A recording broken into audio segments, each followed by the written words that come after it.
Bernard Shaw was the moderator, and he asked each of the candidates a question. And he wanted to ask them a question that would elicit an unscripted answer, a real answer, a genuine answer. And Dukakis was thought of as the time as a technocrat, who sort of too milquetoast. And so the question that Bernard Shaw asked Michael Dukakis was the following: what would you do if your wife Kitty were raped and murdered? And it was put just that way. There was a gasp, and everyone thought, did that question really get asked on national TV, a presidential candidate? And indeed, it had been asked. And does anyone recall what the response was? The response from Governor Dukakis, who, by the way, as it turns out, had rehearsed in advance with his staff how to emote, right? That was one of his challenges. His response was, well, Bernard, as you've known, I've always opposed the death penalty. And it was delivered in a way with no affect, and it was regarded, along with the tank moment, as the decisive moment that just showed that this particular guy, who, by the way, I voted for, could not be the leader of the free world because he didn't have within him that emotion, the desire for vengeance that presumably any presidential candidate, any man, any husband would have if someone were to rape and murder his wife.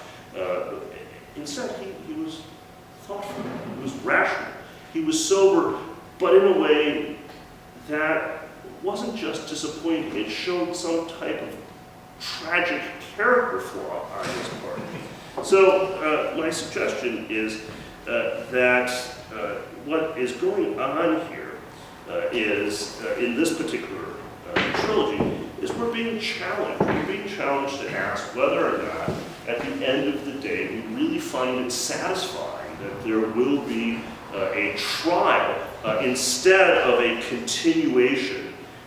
And the play can only have a trial after we've seen enough bloodletting, right? It would be terrible, and this company wouldn't put on just the last play of the trilogy. You need the preceding two before you can have that calm, before it's ushered in.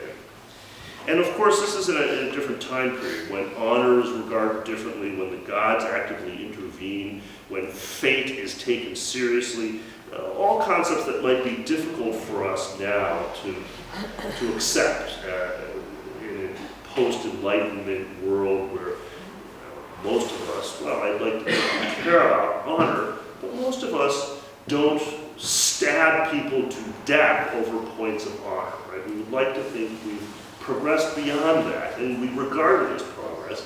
And we don't have a notion, even if we are people of faith, we don't have a notion of polytheistic intervention by the gods on a daily basis, as the Greeks would have accepted, or at least accepted in drama. And the notion that we're fated to commit particular acts. Well, you know, a higher proportion of Americans that would admit to it do read their horoscope, but probably the notion of fate that's contained in these plays exceeds what most of us would have in mind. And so these plays also present mixed motives, right? It's never quite clear, Rob mentioned this in the Q&A, it's never quite clear whether or not the protagonists really believe that it's the gods directing them or fate, or whether that's a convenient pretext. So yes, the abduction or seduction of Helen leads to the besieging of Troy, but arguably it was convenient, right? Because Agamemnon and Menelaus had always wanted to sack Troy, so this gave them a rationale, and if it hadn't happened, they would have had to make up some other rationale. And then the killing of Agamemnon, is it because he sacrificed his daughter in order for the winds to pick up all this, or is it because Clytemnestra really wants to be in power because she's having an affair with his cousin, or because she's jealous of Cassandra?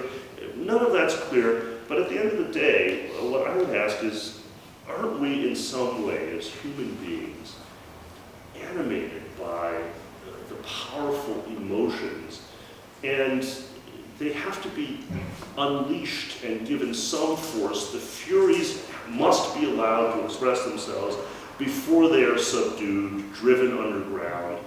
And certainly in drama, that's what we come to see. Nobody comes to see a drama that at the very beginning starts off with reason and dispassionate argument. We want the conflict. Second, do we really want closure?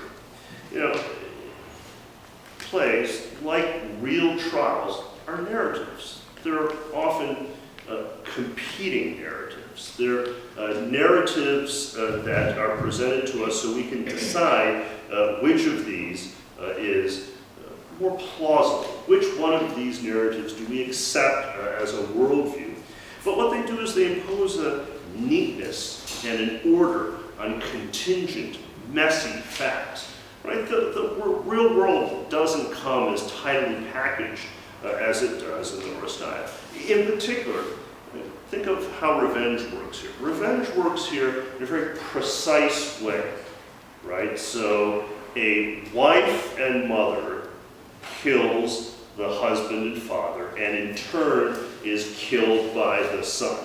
Right? Preceding that, the father has killed the daughter. So it's tit for tat, and it's as exact as it could be. Whereas in the world that we actually live in, when there is revenge, one of the reasons that it troubles us so is it's sometimes racial or ethnic or based on skin color or clan or neighborhood, or it's sort of generic. It's the you all look alike, we can't get that person, but this person will suffice as a substitute. Right? So, in part, maybe drama misleads us. It misleads us because it imposes on the terrible messiness of our lives this order. And it must, right? Just by its very nature, because it is scripted, because it must be presented more or less in a linear fashion. And because public discourse as a whole is rational. That's what these plays also are about. They're about an effort to take private disputes and create a type of public discourse, right? A discourse that can be watched by others, that can serve as an object lesson. And that too is part of the point of theater and the point of trials. They're meant to set precedent.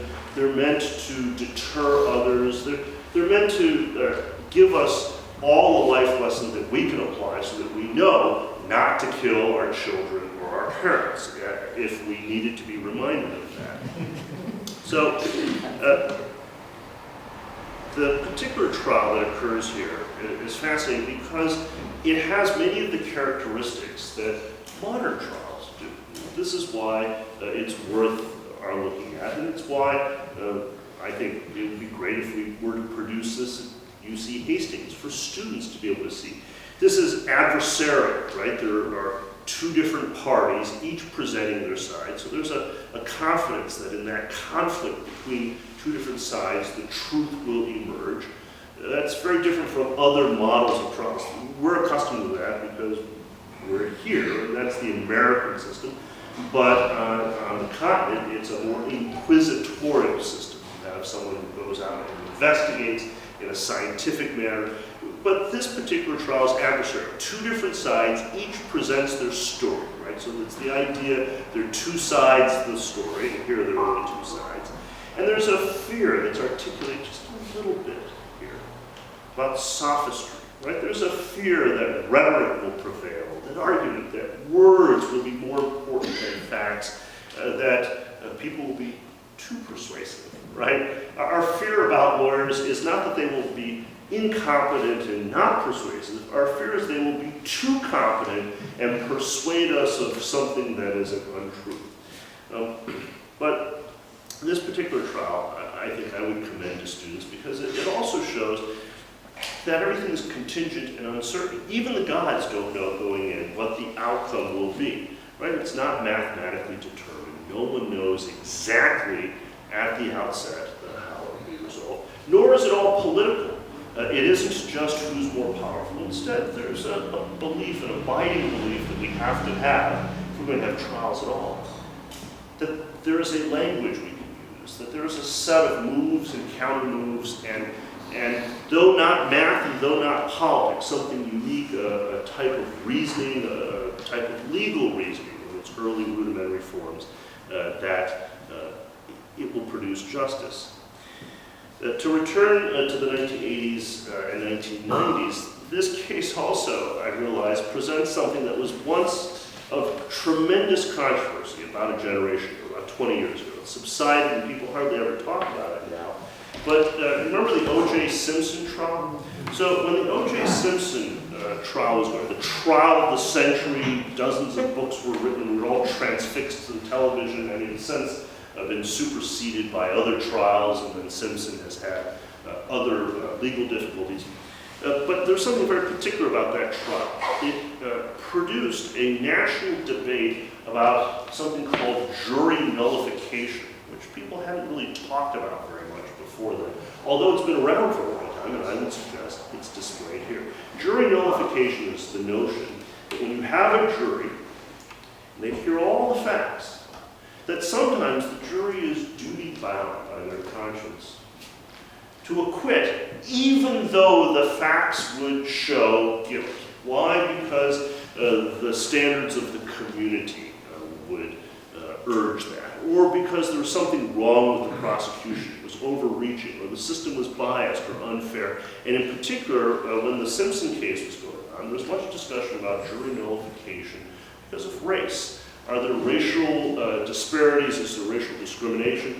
And this arose around that time period with respect to criminal prosecution of minor drug offenses. The idea was, and people actually suggested, well, African-American jurors should acquit even if, were they following the literal language of the instructions, they would find someone guilty, because the system was so unfair that would be a just outcome.